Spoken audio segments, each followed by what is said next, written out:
সব দারুণ খাবারের মধ্যে ঝালমুড়িটা একটু অন্য ধরনের। ঝালমুড়ি আমাদের দারুণ প্রিয় একটি খাবার এবং সবাই ভালোবাসে, তাই আমরা ঝালমুড়ি খেয়ে শুরু করছি আমাদের আজকের পর্ব। আর এখন এই সময়টা ঝালমুড়িরই সময়, চা ঝালমুড়ি দিয়ে আমাদের দিকে যাওয়াটা শুরু হয়, তাই আজকে আমাদের ঝালমুড়ি দিয়ে শুরু। উনি আমাদের ঝালমুড়ি সম্রাট, অশোক সাউ ওনার নাম।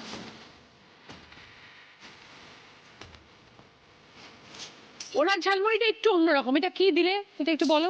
বিঙ্গো তেড়ে মেরে উনি ঝালমুড়িতে দেন বিঙ্গো তেড়ে মেরে, তাতে ওনার ঝালমুড়ির স্বাদটা নাকি অন্যরকম হয়ে যায়। দেখা যাক কিরকম হয় ব্যাপারটা। লেবু পড়ে আবার। এইটা হচ্ছে বিঙ্গো তেড়ে মেরে, এটাই উনি দিয়ে ঝালমুড়িটা বানান। এমনি ভালো খেতে, ঝালমুড়ি দিয়ে আরো ভালো হবে।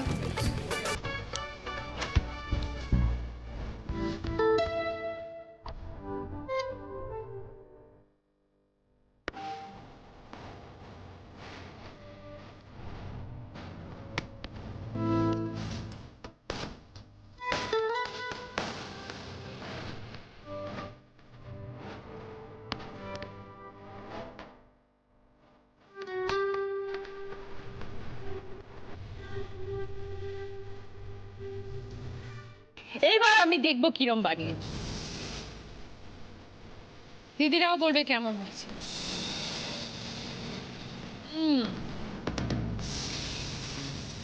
বিঙ্গো তেড়ে মেরে দেওয়া হয়, ঝালমুড়িটা একটু অন্যরকম এবং সুস্বাদু।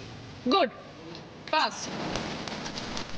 এবার আমরা শুরু করবো আমাদের আজকের পর্ব। সকলের সাথে গল্প করবো, সকলের সাথে পরিচয় করবো, দারুণ ঝালমুড়ি খাচ্ছি এটা নিয়ে আমাদের পোডিয়ামে আমরা যাত্রা শুরু করবো। অসুবিধাকে ধন্যবাদ, অসুবিধা জোরে হাততালি।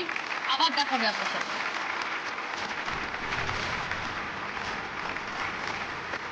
দারুণ ঝালমুড়ি খেয়ে শুরু হলো আমাদের আজকের পর্ব। সবাই মঞ্চে উপস্থিত, আমরা সকলের সাথে এখন পরিচয় করবো। প্রথমে আছে রিঙ্কু সুর। নমস্কার দিদি, আমি ইচ্ছাপুর থেকে এসেছি। আমি একজন স্পেশাল এডুকেটর।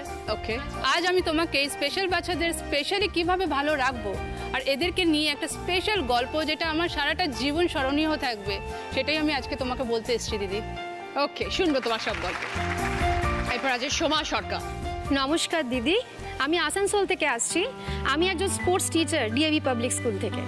আমি তোমাকে আজকে আমার গল্প বলবো কিভাবে আমি বাচ্চাদের খেলাধুলার মাধ্যমে উন্নতির শিখরে নিয়ে যাই এবং ঠিক সেরকমভাবেই একা হাতে মেয়েকে প্রতিকূলতার মধ্যে দিয়েও বড় করে চলেছি। আজকে আসানসোল থেকে তুমি এখানে আসলে কিভাবে?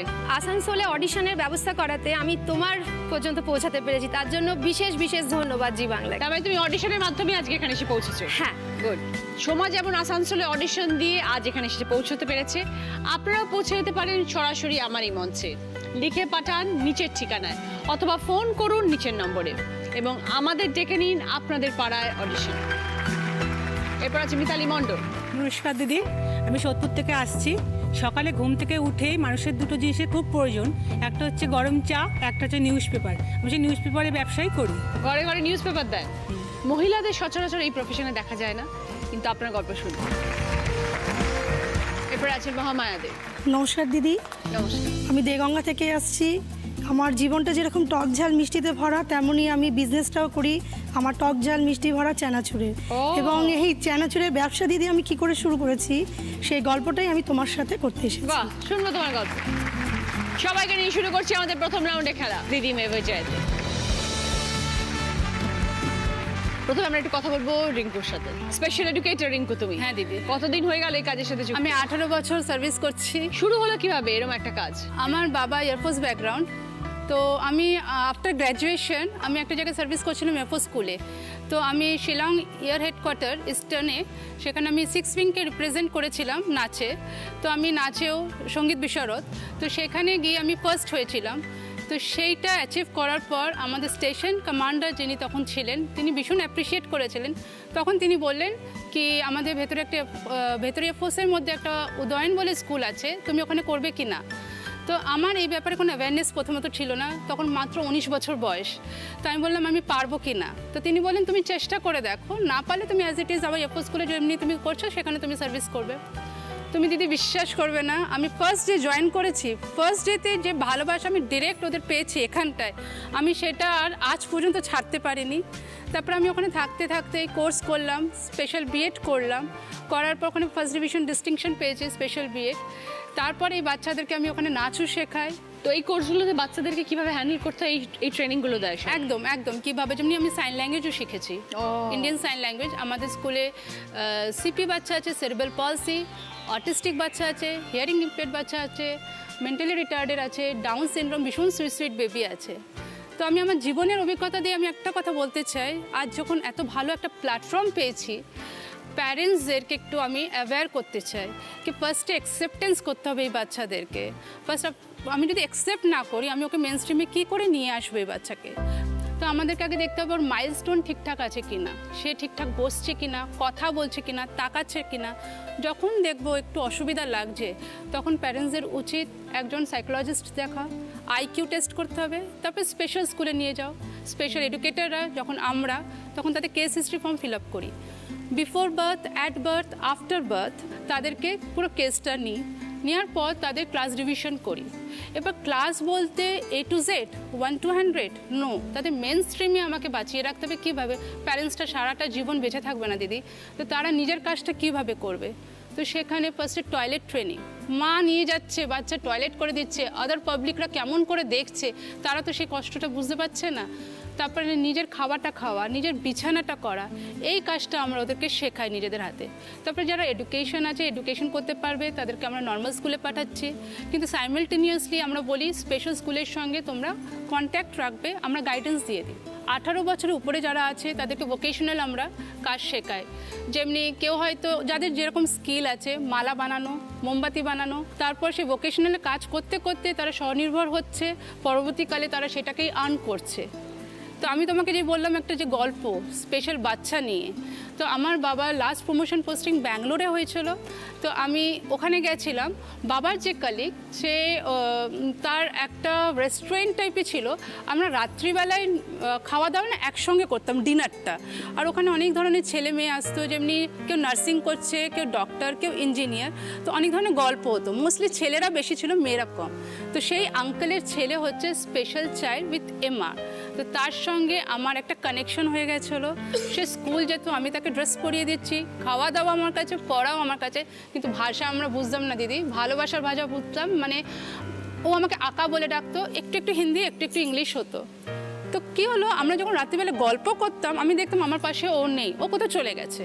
আমি খুঁজে যাচ্ছি কোথায়, রাত্রিবেলা অন্য একটা ঘরে বসে আছে। আস্তে আস্তে আমার সঙ্গে কথা বলা বন্ধ করে দিয়েছে। আমি তখন ঘটনা বুঝতে পারছি না কী হলো। একদিনকে বসে আমরা কথা বলছি, গল্প করছি। এবার আমি যখন রাত্রে বাড়ি ফিরেছি, ঘরে নেমেছি, ওই জন এসে আমাকে মানে জোরসে একটা থাপ্পড় মারলো, মেরে ওখান থেকে আউট হয়ে গেল। আমি ব্যাপারটা বুঝলাম না কী হলো, একদম কন্ট্যাক্ট বন্ধ, কথা বন্ধ। স্কুল যাওয়ার সময় আমার সঙ্গে দেখা করতো না, আমার খুব কষ্ট হতো। আর আমি তখন এই ফিল্ডে একদম নতুন, আমি ব্যাপারটা বুঝছি না কী হলো। এবার যেই দিনকে আমাদের ওই বাড়ির থেকে আমরা বাড়ি যখন রিটার্ন করব, ফিরবো, আমি আঙ্কেল আন্টিকে টাটা বাই বলে যখন নাম চাই, আমি বলছি কি জন কি আজকে আমার সঙ্গে দেখা করবে না? বলছে আঙ্কেল, বলছে কি তা তো বলতে পারছেন, ওই ঘরে উপরে বসে আছে। এবার গাড়ি যখন স্টার্ট হয়েছে, গাড়ি অলরেডি স্টার্ট হয়ে চলে যাচ্ছে, জন উপর থেকে নেমে এসে বলছে কি আঁকা আঁকা আঁকা প্লিজ স্টপ, আঁকা স্টপ। মানে আমার এখন গা পুরো শিউরে উঠছে। আমি মানে দরজাটা খুলেছি, ও আমার হাত ধরে মানে একদম এখানে চুমপি দিয়ে কিস করেছে, দিয়ে আমি ওকে আদর করছি। আমি বলছি বাবু তুই আমাকে আগে কেন বলিসনি? মানে ওর ভালোবাসা আমি আমার আন্টিকে কারোর সঙ্গে ভাগ করে নিতে পারবো না। আমি যে ওদের সঙ্গে গল্প করতাম, ওই যে ওর একদম পছন্দ না, ওরা ভালোবাসার ভাষায় বোঝে দিদি। এতগুলো বছর হয়ে গেল এই কাজের সাথে যুক্ত তুমি? একদম দিদি, এখানে একদিন না যেতে পারলে আমি একদম মানে আমার মনে শান্তি হবে না। তো তাদেরই একটা গিফট, ছোট উপহার আমি তোমার জন্য নিয়ে এসেছি, তারাই বানিয়েছে দিদি, সেটা আমি তোমাকে দিতে চাই। আচ্ছা,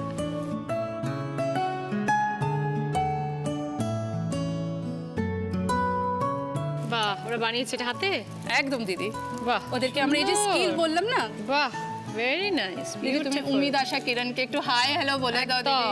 থ্যাংক ইউ সবাইকে, উমিদ আশা কিরণের সব স্টুডেন্টসদের অসংখ্য ধন্যবাদ, এবং যারা এটা তোমরা আমার জন্য বানিয়েছো তাদেরকেও আমি থ্যাংক ইউ জানাচ্ছি from my heart. Love you all. Thank you so much. তোমার স্কুলটা কোথায়? আমার স্কুল এয়ারফোর্স 6 উইং ব্যারাকপুরে। আমার এক ছেলেও আছে, সেও আজকে এসছে, ক্লাস 1-এ পড়ে। তা তুমি ছেলেকে ম্যানেজ করো কখন এত বাচ্চাকে দেখতে দেখতে? দিদি সব কিছু এক হাতে সামলায় দিদি। যদি উইল পাওয়ার স্ট্রং থাকে আর কিছু যদি অ্যাচিভ করতে হয়, মানে যত বড় সুনামি আসুক কেউ তোমাকে হার মানাতে পারবে না, এটা আমি বিশ্বাস করি। একদম। রিঙ্কু, তুমি নিজের বাচ্চাকে সামলাচ্ছ, তার সাথে এতগুলো বাচ্চা তুমি দায়িত্ব নিয়েছো। এক কথা বলা যায় তুমি একজন চার্মিস মাল্টিপারপাস দিদি। তাই তোমার জন্য একটা গিফট আছে। চার্মিসের তরফ থেকে গিফট হ্যাম্পার রিঙ্কুর জন্য। এবার দেখবো সকলের জন্য কি খেলা আছে। এখানে অনেকগুলো সানকুইকের প্রেসার কুকার আছে। তোমাদের যেটা করতে হবে, ঢাকনাগুলো ঠিকঠাক করে বন্ধ করতে হবে। সময় 1 মিনিট। 1 মিনিটের মধ্যে কে সব থেকে বেশি সংখ্যায় প্রেসার কুকারের ঢাকনা লাগাতে পারে? প্রথমে খেলতে আসছে রিঙ্কু। স্টার্ট। কার খুলে গেছে? কার লাগাতে হবে? চেপে দাও, আস্তে আস্তে করো, তাহলে হবে। হুড়োহুড়ি করলে হবে না।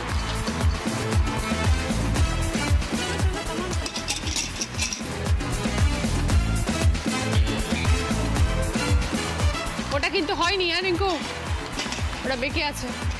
প্রপারলি বসতে হবে। যেটা করছো সেটা কমপ্লিট করো ঠিক করে।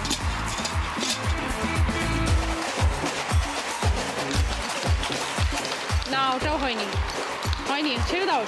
রিঙ্কু, আগে যেগুলো করছো সেগুলো করো ঠিক করে, তা না হলে কিন্তু ওগুলো ধরা হবে না। হ্যাঁ, এইটা হয়েছে। দুটো হলো, ঠিক করে করো, বসাও ঠিক করে, জিনিসটা বসবে ঠিক করে।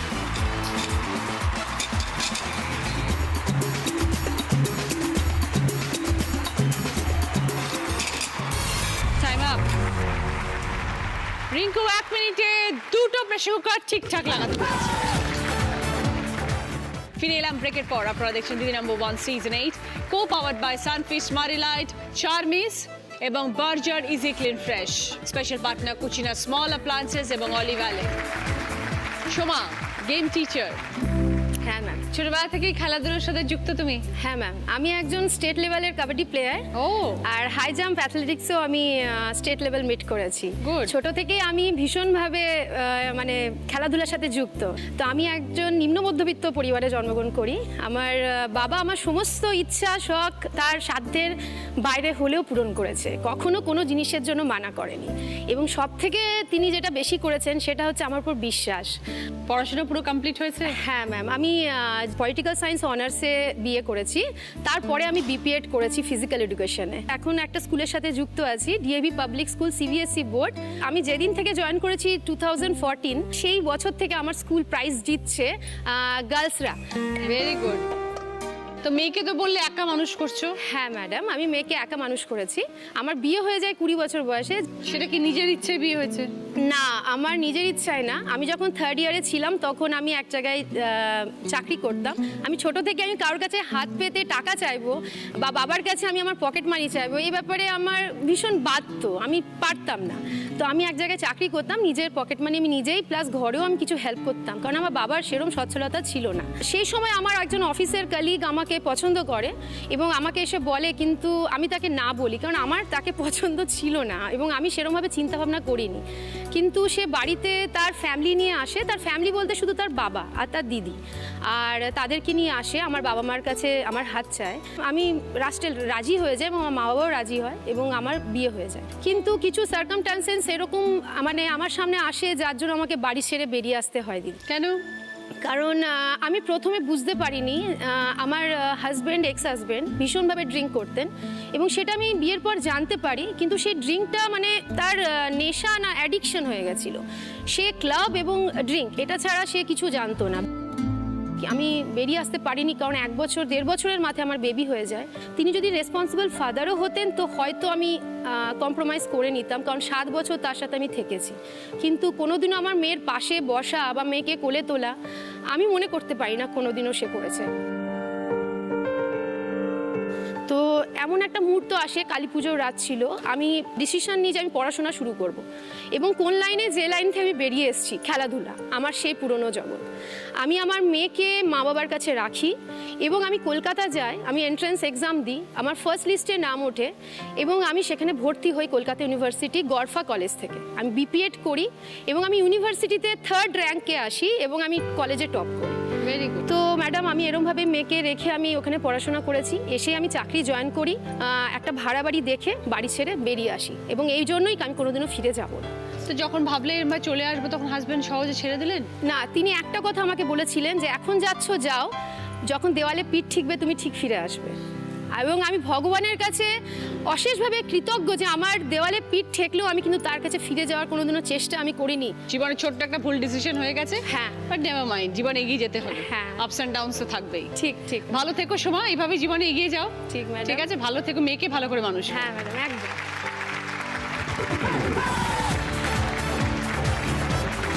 স্টার্ট। প্রপারলি বন্ধ করো, একটা একটা করে শেষ করো, ওটা প্রপারলি বন্ধ করো। হ্যাঁ, কারেক্ট। নেক্সট।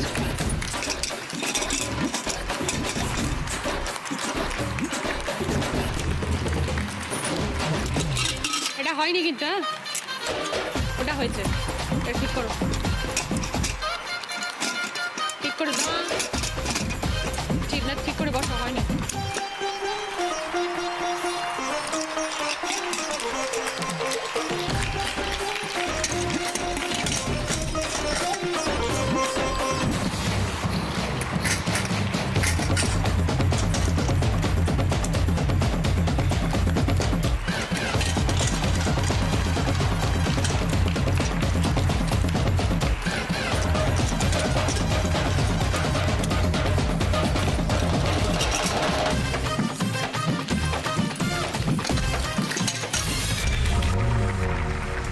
সময় 1 মিনিটে 6টা প্রেসার কুকারের ঢাকনা লাগে। ফিরে এলাম ব্রেকের পর। আপনারা দেখছেন Didi number 1 season 8, co powered by Sunfeast, Marie Light, Charmis এবং Berger easy clean fresh. Special partner Cucina small appliances এবং অলিভ অয়েল। মিতালির সাথে কথা বলবো এবার। নমস্কার দিদি। নিউজ পেপার দাও বাড়িতে বাড়িতে, কতদিন হয়ে গেল করছো কাজ? আমি এটা 2 বছর দিচ্ছি। আমার আগের এটা ব্যবসা না, আমার স্বামীর ব্যবসা ছিল এটা। নিউজ পেপারে বেশি করতেন, আর কিছু করতেন না। তারপরে ভালোই রাখতো আমাদের কোনো অসুবিধা ছিল না। হঠাৎ এই 2 বছর হলে উনি হার্ট অ্যাটাক করে মারা গেছেন। তো তখন তো তোমার উপরে সব চাপটা মাথায় এসে মধ্যে পড়েছে। বিশাল মেয়ে আছে আমার একটা, হ্যাঁ মেয়ে এসছে। এবার তখন মেয়েকে নিয়ে তো একা পুরো, আর তো কেউ নেই আমার দেখার মতন। যেদিনকে মারা গেছে তার পরের দিনকেই তো এরকম কি করে, পেপারটা তো রোজের পেপার, রোজের ব্যাপার দিতেই হবে। এবার পরের দিন সকালবেলায় আমাকে বেরোতে হয়েছে। যেদিন মারা গেছে তার পরের দিন আমি সকালবেলা বেরিয়েছি। তখন আমি ঘর সব চিনতাম না। তখন বললো কি তুমি কিছু পেপার নিয়ে যাও, যে আমার মালিক আছে উনি বললেন তুমি কিছু পেপার নিয়ে যাও, নিয়ে তুমি দেখো কটা দিতে পারো, তারপর তুমি নেবে, তুমি নিয়ে নষ্ট করো না, ফালতু পয়সাটা তুমি দিয়ে নষ্ট করো না, তুমি কিছু পেপার নিয়ে যাও। তো সেদিনকে কিছু পেপার নিয়ে এসেছিলাম। তো আমাকে অনেকেই যারা কাছাকাছি থাকে সবাই এসে বলেছে আমাকে এই দিত, যে পেপার নেয় আমাকে এসে হেল্প করেছে। পেপার তো একরকমের না, অনেক রকমের পেপার আছে, এক একটা পেপার এক এক রকম দামও। কে কিনে আমি এখন মোটামুটি ওর যেগুলো দিত সবই আমি দিচ্ছি। আবার কিছু ঘর হয়তো আমার চলে গেছে, কারণ অনেকে একটু দেরি হলে আমি হেঁটে হেঁটে পেপার দিতাম। তখন একটু দেরি হলে আমাকে রাগারাগি করতো যে এই 8টা বেজে গেছে, 9টা বেজে গেছে, এমন করে আমাকে একটু রাগারাগ করতাম। 2 ঘন্টা 2.5 ঘন্টা হাঁটতাম, আমি হেঁটে হেঁটে পুরো দিতাম। তারপরে আস্তে আস্তে এখন আমি কিছুদিন হলো সাইকেল চড়াটা আবার শুরু করেছো। Very good. শুরু করে আমি এখন চালাচ্ছি মোটামুটি ব্যবসাটা। তো কটা বাড়িতে দাও এখন পেপার? 150টা মতন হবে। বাবা, সকালে বেরো কখন? বেরোই আমি 5:30, 5:45 এমন বেরোই। বাহ, তো যে পেপারগুলোকে এক জায়গা থেকে তোলো? হ্যাঁ, সোদপুর স্টেশন আছে, সোদপুর স্টেশন থেকে পেপারটা নিই। তারপরে সাইকেলে করে এসে তারপরে আমি পাড়াতে আছে, পুরো এরিয়াটা মোটামুটি আমার আছে।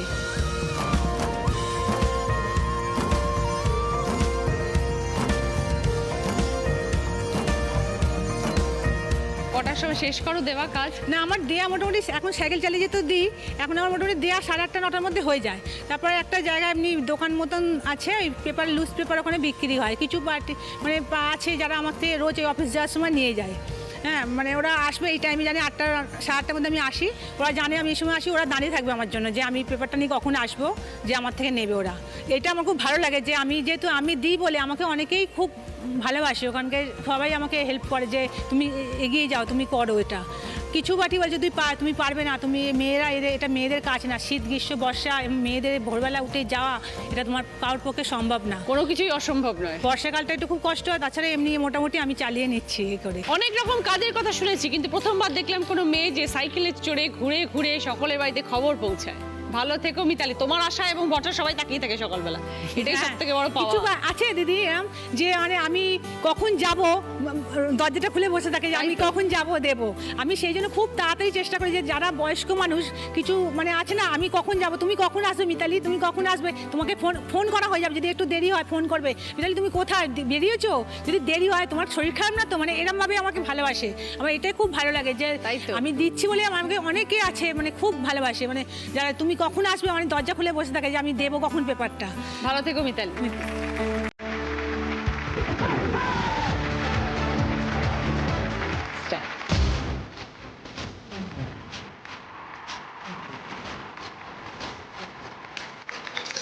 ঠিক করে বন্ধ করো।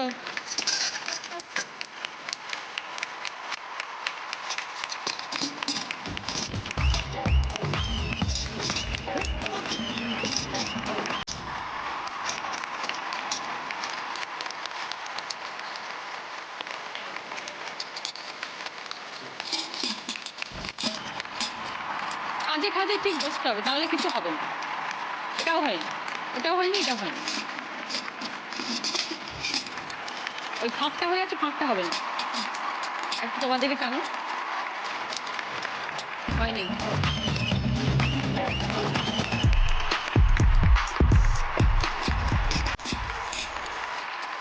হয়নি। তাই না? মিতালি 1 মিনিটে একটা প্রেসার কুকারে ঢাকনা লাগিয়েছে। মহামায়া, হ্যাঁ ম্যাডাম। এই যে একটু আগে আমরা ঝালমুড়িটা খাচ্ছিলাম, তার মধ্যে কিন্তু চানাচুর দেওয়া হচ্ছে। একদম। চানাচুর আমাদের খুব প্রিয় জিনিস, নিশ্চয়ই। আর তুমি সেটারই ব্যবসার সাথে যুক্ত। হ্যাঁ দিদি। তো শুরু হলো কিভাবে? আসলে আমি তো ছোটবেলা থেকে, আমার বাবা মারা যায় 12 বছর বয়সে, তো আমার দাদাদের কাছে আমি মানুষ হয়েছি দিদি। তারপরে আমার দাদা মা আমাকে সুপাত্রের হাতে যখন বিয়ে ঠিক করে, জয়েন্ট ফ্যামিলিতে বিয়ে হয়েছে আমার, বাড়িতে আমার অনেক মেম্বার, এবং দেগঙ্গাতে বিয়ে হয়েছে, বলেছি গ্রাম, তো বাড়ির বাইরে বউরা বেরোবে না।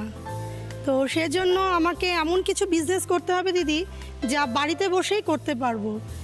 তাই আমি ভাবলাম যে আমাদের মুদিখানা ব্যবসা আছে দিদি, তো মুদিখানা ব্যবসার দোকানে আমাদের সব রকম জিনিস রাখি, এবং চানাচুর একটা এরকম প্রোডাক্ট যা সব দোকানেই চলে। তো সেই কারণে আমি আমার হাজব্যান্ডের সঙ্গে কথা বলি, তো ওর থ্রুতে আমি একটা কারখানায় যাই, গিয়ে সেখানে কথা বলি, এবং করে মাত্র 20,000 টাকা দিয়ে ম্যাডাম আমি আমার এই চানাচুরের ব্যবসাটা শুরু করেছি। এবং 5টা দোকান ছিল প্রথমে, এখন আমার আপাতত 30টা দোকান আছে, এবং মাস গেলে আমার 1.5 লাখ টাকা মতন ম্যাডাম এই চানাচুরের আমার অর্ডার আসে, এবং আমি প্রত্যেক দোকানে দোকানে দিয়ে আসি। আমার কর্মচারী আছে, তাদের থ্রুতেই যাই, এবং সপ্তাহে একদিন করে দোকানগুলোতে একটু যেতে লাগে দিদি, কেননা দেখতে হয় সব। হ্যাঁ নিশ্চয়ই, কেন যদি কোনো অসুবিধা হয়, পেমেন্টের ব্যাপারে থাকে, বা যদি কোনো প্রোডাক্ট তাদের খারাপ পড়ে, সব কর্মচারীর ওপর তো ছাড়া যায় না, তো সেই কারণে আমি গিয়ে গিয়ে খবর নিয়ে আসি। এবং এভাবে দিদি শুরু হয়েছে এই বিজনেস করে দিদি। আমি অনেক জিনিস বানিয়েছি, এই দেখছো আমি গয়নাগুলো পরে আছি, এগুলো সব আমি নতুন বানিয়েছি এবার। খুব ভালো, খুব ভালো, নিজের সব শখ আহ্লাদগুলো পূরণ হচ্ছে। একদম দিদি, এবং চাই আমার ছেলে যেন আরো ভালো হোক। খুব ভালো। চানাচুরে দিদি অনেক রকম ভ্যারাইটি আছে, টক ঝাল মিষ্টি, তারপরে তোমার গাঠিয়া, বাদাম, বুট, গ্রিন বুট, নিম কারি পাতা, অনেক রকমের। সব দোকানে দোকানে গিয়ে আমাকে প্রথমে সেগুলো দেখাতে হয়েছে, কনভিন্স করতে হবে তো আগে, তা নাহলে নেবে না। একদম দিদি। আর যেহেতু আমার হাজব্যান্ডের মুদিখানা দোকান, তো সেই হিসেবে ওর কাস্টমারগুলো ধরা ছিল, তো সেই থ্রুতেই আমার আরো ভালোভাবে হয়ে গেছে।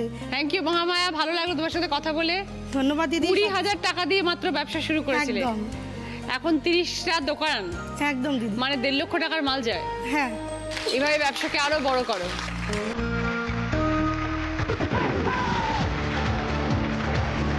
Start.